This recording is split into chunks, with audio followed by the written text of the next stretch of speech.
తెలంగాణ ప్రభుత్వం ఎన్నికలకు ముందు ఇచ్చిన హామీలు నెరవేర్చడంలో పూర్తిగా విఫలమైందని మాజీ మంత్రి హరీష్ రావు అన్నారు. మెదక్ జిల్లా రామాయంపేట మండల కేంద్రంలో బీఆర్ఎస్ మెదక్ ఎంపీ అభ్యర్థి వెంకట్రామరెడ్డి నిర్వహించిన రోడ్ షోలో మాజీ మంత్రి హరీష్ రావు, ఎమ్మెల్సీ షేరి సుభాష్ రెడ్డి, మాజీ ఎమ్మెల్యే పద్మాదేవేందర్ రెడ్డి పాల్గొన్నారు. ఈ సందర్భంగా హరీష్ రావు మాట్లాడుతూ మాయమాటలు చెప్పి కాంగ్రెస్ ప్రభుత్వం అధికారంలోకి వచ్చిన తర్వాత ఇచ్చిన హామీలు నెరవేర్చడంలో విఫలమైందన్నారు. రైతులకు 2 లక్షల రుణమాఫీ చేయలేదని, మహిళలకు 2,500 పెన్షన్, వృద్ధులకు 4,000 పెన్షన్, యువకులకు నిరుద్యోగ భృతి, వడ్లకు ఇస్తామన్న 500 బోనస్ 100 రోజుల్లో అమలు చేస్తామని బాండ్ పేపర్పై ప్రకటించిన కాంగ్రెస్ ప్రభుత్వం నేటికి వాటిని అమలు చేయలేదని, కాంగ్రెస్ పార్టీ ఇచ్చిన హామీలు నెరవేర్చాలంటే బీఆర్ఎస్ ఎంపీ అభ్యర్థి వెంకట్రామరెడ్డిని గెలిపించాలని సందర్భంగా వారు కోరారు. ఈ కార్యక్రమంలో మున్సిపల్ చైర్మన్ పల్లె జితేందర్ గౌడ్, పట్టణ అధ్యక్షులు నాగరాజుతో పాటు బీఆర్ఎస్ నాయకులు, ప్రజాప్రతినిధులు పాల్గొన్నారు.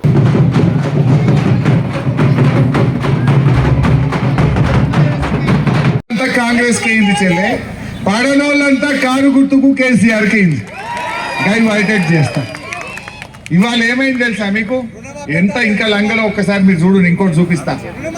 ఏమైంది తెలుసా? ఇవాళ రాహుల్ గాంధీ అనే పెద్ద మనిషి వచ్చిండు ఢిల్లీకి వెళ్ళి, కాంగ్రెస్ ఆయన. ఇవాళ నిర్మల్లా ఆదిలాబాద్ జిల్లాలో మీటింగ్ పెట్టి ఏమంటుండో తెలుసా రాహుల్ గాంధీ? మరి రేవంత్ రెడ్డి షోలో ఏం చెప్పిండో ఏమో. ఇగో మా కాంగ్రెస్ గవర్నమెంట్ వచ్చి అక్క చెల్లెళ్ళ ఖాతాల్లో 2,500 వేస్తున్నాము అన్నాడు. వేసిండట. అది కూడా చూపిరా తమ్మి.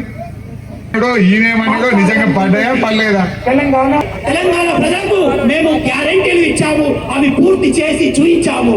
महिलाओं के बैंक अकाउंट में 2,500 रुपए हर महीने తెలంగాణ की सरकार डालती है. తెలంగాణలో ఉన్న మహిళలకు 2,500 రూపాయలు వాళ్ళ బ్యాంక్ అకౌంట్ లో నేరుగా వేస్తున్నది. 30,000 रुपए साल के आपके बैंक अकाउंट में जाते हैं. 30,000 రూపాయలు నెలసరి మీకు ఆ నెల ఈ దేశంలో రాష్ట్రంలో ఉన్నటువంటి మహిళలకు ఏమన్నాడక్క? వేసేసిందట. మరి ఆడిపోయినాయి అవి, ఎవరి దగ్గరికి పోయినాయి? ఇప్పుడు ఎంత పచ్చి అబద్ధం. ఎలక్షన్ల ముంగేమో ఏస్తామని చెప్పిండు. ఇవాళదే నిర్మల్ అంటున్నాడు 2,500 వేసేసినమాట. పడ్డాయి ఆ చెల్లెల కన్నా. మరి ఇంత పచ్చి అబద్ధం ఆడితే మోసపోదామా? నేను అడుగుతున్నా, మరి రాహుల్ గాంధీ చెప్పింది నిజమా? రేవంత్ రెడ్డి చెప్పేది నిజమా? యాడికి పోయినాయి 2,500? ఏ దొంగలెచ్చకపోయింది 2,500? కాంగ్రెస్ నాయకుల జేబులలో గిట్ట పోయినాయా? బ్యాంకులో గిట్ట ఇస్తలేరా? యాడికి పోయినాయి 2,500? అందుకే నేను మా అక్క జిల్లాలకు చెప్తున్నా, ఎవడన్నా మీ ఊర్లకు ఈ కాంగ్రెస్ వాడు వచ్చి 2,500 ఇచ్చినమని అన్నడానికో యాడున్నాయి అడుగుండ్రి.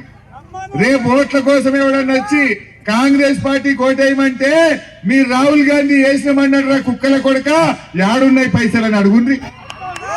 అడగన్నా వద్దా? ఇప్పుడు 4 నెలల చెల్లె, 4 నెలలు 5 నెలలు వచ్చింది అంటే ఒక్కొక్క చెల్లకు 10,000 రూపాయలు బాకీ పడ్డదా లేదా కాంగ్రెస్ గవర్నమెంట్? మరి రాహుల్ గాంధీ వేసిన అంటుండు 10,000 ఇవ్వమని. ఫస్ట్ 10,000 ఏడు వేసినవో, ఏ బ్యాంకులు వేసినవో చూపించినాకనే నువ్వు ఓటు అడగలరా నాయనా అని ఆ కాంగ్రెస్ వాళ్ళని గట్టిగా నిలదీసే బాధ్యత మీదే కదా. మరిన్ని అప్డేట్స్ కోసం మా ఛానల్ ని సబ్స్క్రైబ్ చేయండి.